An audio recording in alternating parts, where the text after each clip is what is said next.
বন্যার্তদের পাশে করিমগঞ্জের রামকৃষ্ণ মিশন, বিভিন্ন এলাকায় ত্রাণ বন্টন। এক সপ্তাহ সময় কেটে গেলে করিমগঞ্জের বন্যা পরিস্থিতি তেমন কোনো পরিবর্তন নেই। জমা জল সহ বন্যার জলের কারণে মানুষের ভোগান্তির শেষ নেই। অতীতের সব রেকর্ডকেই যেন পেছনে ফেলে দিয়েছে এবারের দ্বিতীয় দফায় ভয়াবহ বন্যা। মানুষের সেবায় এগিয়ে এসেছে বিভিন্ন সামাজিক ও সাংস্কৃতিক সংগঠন, তার মধ্যে অন্যতম করিমগঞ্জের রামকৃষ্ণ মিশন।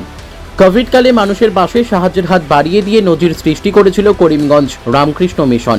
গোটা উত্তর পূর্বের মিশনের মধ্যে প্রথম স্থান দখল করার পাশাপাশি জেলা প্রশাসন সহ রাজ্য সরকারের পক্ষ থেকে শংসাপত্র প্রদান করা হয়েছিল করিমগঞ্জের আশ্রমকে।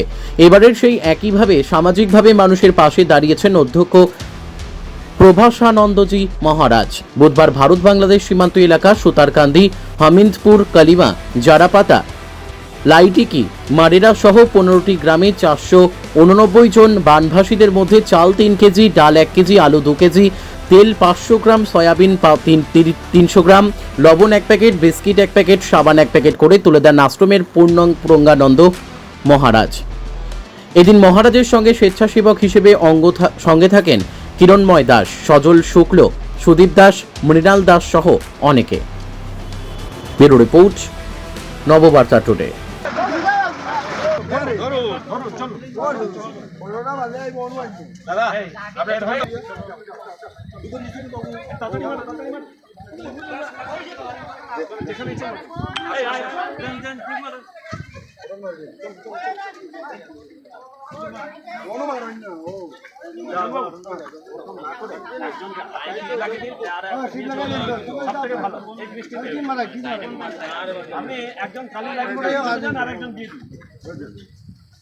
মারা ডেকে একটু একটু ডেকে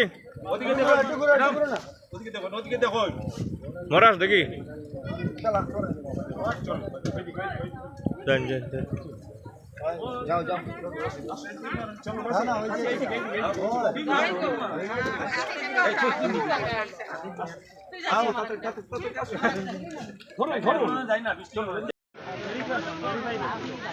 আপনি বেগে তো রইন।